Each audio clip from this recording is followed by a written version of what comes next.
그러면 이제 그렇게 환율이 실제와 그 현상이 그렇게 괴리가 커지면 보통 이제 그 차익을 노리는 헤지펀드의 공격들이 많이 있잖아요. 예.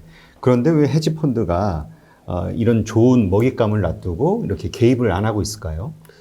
실제로 헤지펀드가 2015년, 16년 2년간 그 위안화 공격을 했습니다. 그때 헤지펀드들이 보는 눈도 위안화가 거의 한 40% 정도 지금 고평가돼 있다. 라고 해서, 조지 소로스를 위시를 해서 한 18개월 정도 공격을 했어요. 네. 그런데 그때 중국이 그 위안화를 방어하기 위해서 자그마치 7천억 달러를 그 외환보유고에서 풀었었습니다. 아, 엄청 썼네요. 예. 그러니까 사실은 제가 보기에는 헤지펀드가 실탄이 없어서 물러난 건 아니고 미국 정부가 사실은 위안화의 평가절하를 원치 않았을 거예요. 그래서 아마 헤지펀드들한테 협조를 구했을 겁니다. 헤지펀드는 두 가지 룰을 갖고 있어요. 하나는 경제 흐름의 대세에 맞서지 않는다. 하나는 정부의 뜻에 맞서지 않는다. 네. 그래서 사실은 이러한 먹잇감을 놔두고 헤지펀드가 그 위에 준동을 하지 않았다는 거는 그 미국 정부와 헤지펀드 사이에 어떤 양해가 서로 이루어지지 않았나 하는 생각을 갖게 되고, 그 다음에 사실은 이번에 그 위험한 게, 이번 사태로 인해서 홍콩 달러가 위험해요. 즉, 트럼프가 홍콩에 지금 그 특별주의를 박탈하고 홍콩을 선복했다 하는 거는 홍콩이 미워서가 아니라 그 중국의 그 금융과 외환시장의 창구인 그 중국을 선복했다는 얘기가 똑같거든요. 네. 그러니까 홍콩을 선복했다 하는 얘기는 즉, 홍콩 달러가 굉장히 약세로 갈 수뿐이 없습니다. 이런 상황에서는. 그런데 이거는 정부의 뜻이 홍콩의 금융산업을 위축시키겠다는 거니까 헤지펀드들한테는 일종의 장이 쓰는 셈이죠. 그래서 헤지펀드들이 홍콩 달러를 공격할 가능성이 큽니다. 그러니까 이제까지 미국 정부의 눈치를 보고 공격을 못했었는데. 그거는 위안화. 위안화. 예, 위안화를 공격을 못했었는데 홍콩 달러는 위안화하고 좀 틀리고 홍콩 달러도 지금 미국 달러의 페그제로 딱 꽉 못 박혀 있어요. 그런데 지금 벌써 홍콩 달러가 지금 약해지는 추세로 들어왔거든요. 근데 일정 그 밴드에 묶였기 때문에 이거를 고수하려면은 달러를 풀어서 이걸 막아야 되는데 홍콩이 갖고 있는 외환 보유가 지금 한 4천억 달러 남짓이거든요. 이거 가지고서는 헤지펀드들의 공격을 막아낼 수는 없어요. 근데 이제 그렇게 되면은 중국 정부에서 자기네 본토 달러를 풀지는 않을까요? 볼 수 있죠. 예전에 위안화 공격했을 적에도 중국에서는 자유거래가 안 되니까 홍콩의 위안화를 공격한 거였거든요. 그때 중국 정부가 7천억 달러를 풀었어요. 그걸 막기 위해서. 홍콩 달러를 공격하더라도 이거를 중국 정부가 모른 채 할 수는 없고 이걸 방어를 해야 됩니다. 그런데 문제는 이게 그렇게 간단한 수학 공식이 아니라는 겁니다. 이게 무슨 얘기냐면 홍콩은 중국과 외부 세계와의 통로예요. 네. 이 통로를 꽉 목을 쥐면은 중국도 갑갑해. 숨을 잘 못 쉬지만, 그러니까 자본이 50% 이상이 들어갔던 통로였었는데, 네. 이 통로의 구실을 막아버리면 중국의 자본 유출입이 쉽지 않아지고, 타격은 굉장히 크게 받겠지만, 미국도 동시에 같이 타격이 있어요. 그래서 지금 월스트리트가 주판화를 튕길 거라고 하는 얘기인데, 그건 무슨 얘기냐면, 미국으로서도 중국하고의 무역전쟁의 궁극적인 목표는 중국의 금융시장과 외환시장을 개방시켜서 그 시장에서 수익을 보겠다는 건데, 이거를 망가뜨리면은 그 다음에는 특별한 대책이 있을지, 그 다음에 어떤 다른 대안이 있는지 여부는 사실은 불투명한데 이제 그것들을 계산을 하겠죠. 그리고 실제로 홍콩에 미국 기업 지사만 해도 한 1,300개 정도가 나와 있어요. 그러니까는 물론 중국지가 타격이 더 크겠지만 미국으로서도 이게 만만한 일은 아니기 때문에 트럼프의 정치적 판단에 의한 공세만이 아니고 사실은 월스트리트의 어떤 자본 권력의 판단이 사실은 어떤 의미에서는 더 중요해요. 그래서 요거는 조금 더 지켜봐야 될 것 같습니다. 네. 그러면 이제 어쨌든 중국 정부에서는 이러한 위험한 상황들이 그러니까 전개가 될 거라고 예상을 했겠죠. 예, 뭐 미국에서 가만히 있으진 않을 테니까. 그럼에도 이렇게 이제 도박 같은 행위를 한 건데 중국의 그 노림수는 뭘까요? 글쎄요, 저도 사실은 그 문제가 궁금한데 지금 추론할 수 있는 거는 차제에 중국 정부가 위안화 약세로 끌고 가는 게 아닌지, 그리고 그 약세로 끌고 가는 방법 중에 하나가 기습 인하할 수 있는 가능성도 있습니다. 아, 위안화를요? 예. 지금 사실은 중국으로서는 경상수지 적자 국면에 처했기 때문에 사실은 상황이 급해졌어요. 경상수지 적자가 앞으로 계속해서 고착화된다거나 많이 나면은 중국도 견디기 힘듭니다. 그 다음에 그 중국 내 물가가 비싸고 인건비가 비싸서 중국 내에 있던 제조업들이 인도나 베트남 혹은 자국으로 지금 리쇼링 회귀하는 상태거든요. 네. 이거를 막기 위해서는 위안화의 평가절하가 사실은 필요해요. 그런데 이거를 평가절하를 눈에 보이게 천천히 하게 되면은 사실은 중국 내 자본 이탈이 커집니다.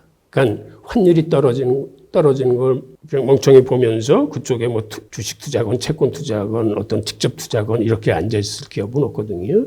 그래서 그런 걸 막으려면 중국으로서는 기습적으로 평가절하를 단행해서 그 다음서부터는 오히려 위안화를 천천히 절상시키는 전략을 써야 오히려 외국 자본들이 중국 시장에 들어오거든요.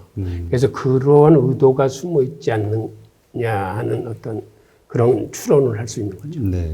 근데 사실 이게 엄청난 충격을 주는 거잖아요. 그런 말씀대로 우리가 위안화가 이렇게 조금씩 절하가 된다면 모르겠지만 지금 괴리율이 한 30%, 40% 된다고 그러셨나요? 한 36% 정도. 36% 정도. 네. 그러면 36% 가운데서 상당수 두 자리 숫자의 어떤 절하를 해버리면 그때는 뭐 정말 이 주변국서부터 전부 평지풍파가 일어나는 거 아닌가요? 그렇죠.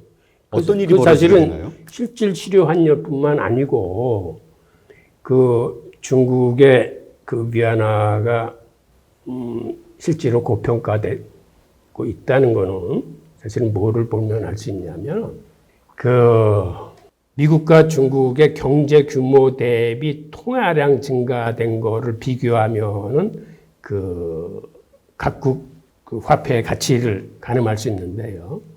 2005년 같은 경우에 미국과 중국의 GDP 대비 M2, 즉 광의 통화량의 비율이 미국이 90%였었고 중국이 150%였었는데 그때 당시 환율이 달러당 8.79 위안 정도 됐었어요.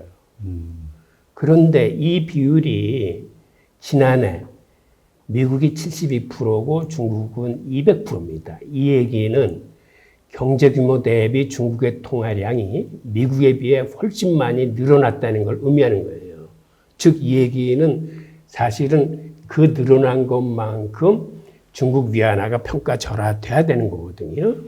아까 실질 실효 환율도 한 36% 정도 고평가돼 있다고 나왔는데 이러한 경제 규모 대비 통화량을 비교해 봐도 미국보다는 중국이 훨씬 유동성을 많이 풀어서 경제를 살려냈다는 의미거든요. 그럼 돈을 더 많이 풀어내는 쪽에 그 화폐에는 사실은 가치가 그만큼 떨어지는 거죠. 네.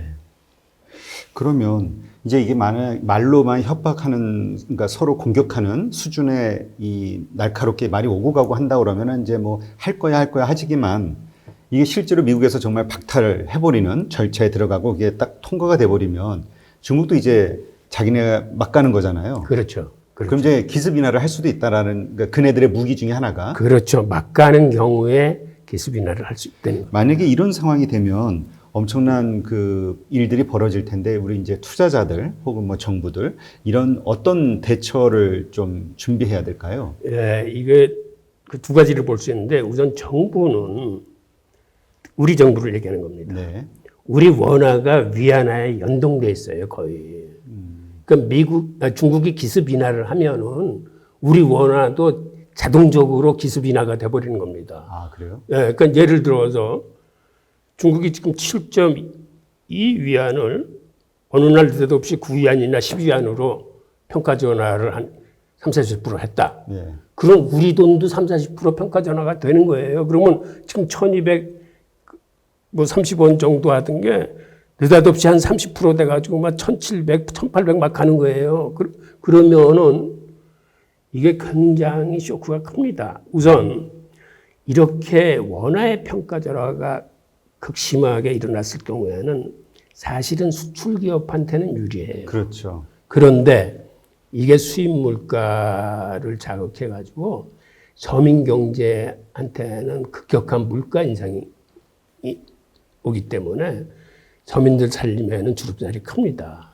그래서 이러한 그 쇼크를 막기 위해서는 사실은 정부는 이러한 것에 대비해서 사전에 시나리오를 이렇게 세워가지고 예를 들어서 위안화가 10% 절하됐을 때, 20% 절하됐을 때, 30% 절하됐을 때 즉시 어떤 식으로 우리가 대응을 해서 국내에 미치는 영향을 최소화하겠다라는 그 시나리오 대비책이 준비돼야 돼요. 정부로서는.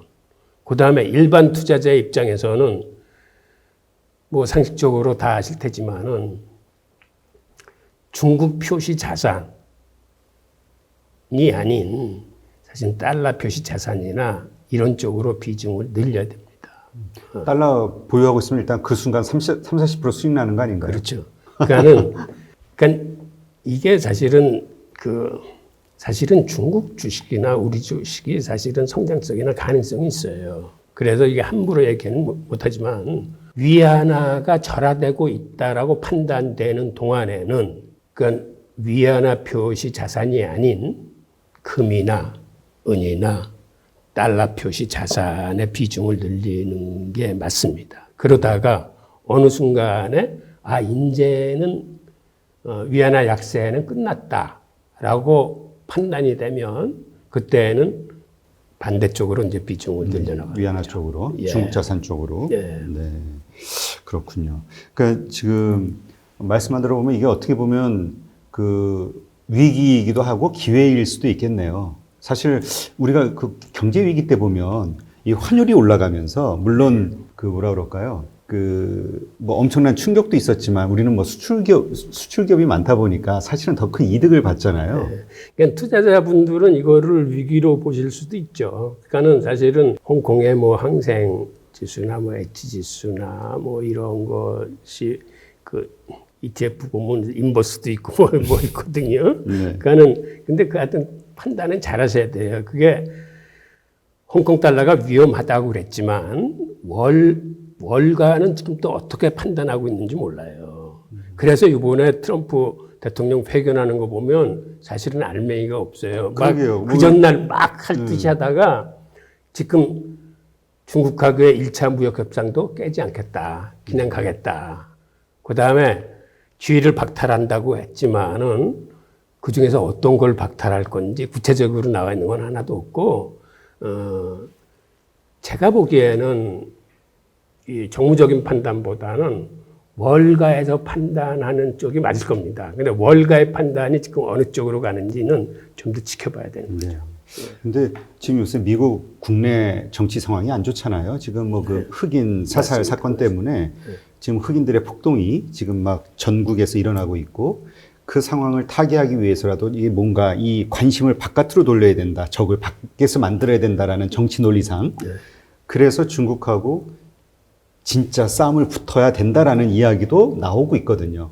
그러니까 이러한 것들이 바탕이 됐을 때 이게 현실화될 가능성도 좀 상당히 높지 않나라는 생각이 얼핏 드네요. 지금 사실은 그 남중국해에서 긴장이 굉장히 높아지고 있거든요. 근데 이 긴장이 높아지고 있는 원인이 사실은 제가 보기에는 두 개예요. 그 뭐냐면은 중국의 디지털 화폐, 이게 달러에 대한 도전이거든요.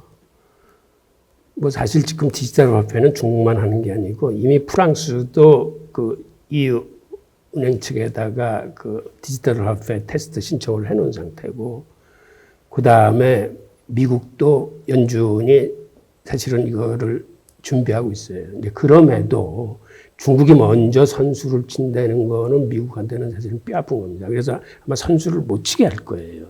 그다음에 또 하나는 지난 4분기 동안에 중국이 핵잠수함에서 그 미사일을 4번 정도 쐈어요. 근데 이게 실험용. 예, 실험용입니다만은 이게 미국한테는 굉장히 그 아킬레스건 같은 이런 겁니다. 왜 그러냐면 최악의 경우 중국하고 미국이 전쟁이 붙었다.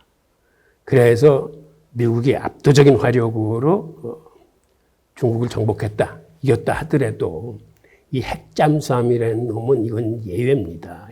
얘는 저 북극해 심해 깊은 곳에 이렇게 들어가 있어요, 평소에. 그래서 북극해 밑에 세계의 핵잠수함은 거기 다 숨어 있어요.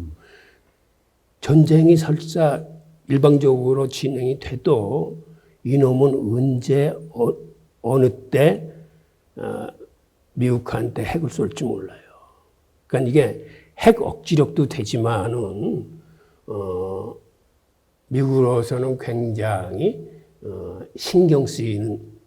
그래서 지금 남중국해하고 우리 그 서해 쪽으로 미국 항공모함이 세척하고 등등 해서 6개 전단들이 들어왔어요. 지금 현재. 네, 전함들이. 그래서 그 남중국해에 중국의 어떤 그러한 거를 무력화시키려는 시도가 있습니다. 물론 그렇게까지 크게 일이 벌어지지는 않겠지만은 하여튼 그 외에 지금 저희들이 다 아는 것처럼 무역 전쟁으로 시작해서 이게 뭐 기술 전쟁, 패권 전쟁, 뭐 지금 여러 가지 방면으로 그 다각각 다변화되지 않습니까? 예. 그래서 어디서 어떻게 그 사건이 터질지 모르는. 그러게요. 지금 너무나 양쪽이 팽팽하게 긴장돼 있어서 어디서 하나 실수로 일어나잖아요, 전쟁은. 뭐 전쟁까지 일어나지는 않겠지만 서로 양쪽이 핵무기가 있으니까요. 어쨌건 지금 코로나 사태, 그다음에 이 엄청난 그 화폐 발행으로 인한 그 빚의 그 증가, 이런 것들로 인해서 세계 경제가 참 어려운 상황인데, 정말 더 투자자들 입장에서는 신경을 써야 되는 정말 골치 아픈 그런 상황인 것 같습니다. 네, 정말 투자할 때 정말 조심하고 여러 가지 경계 심리를 좀 가지고 생각을 해봐야 될 것 같습니다.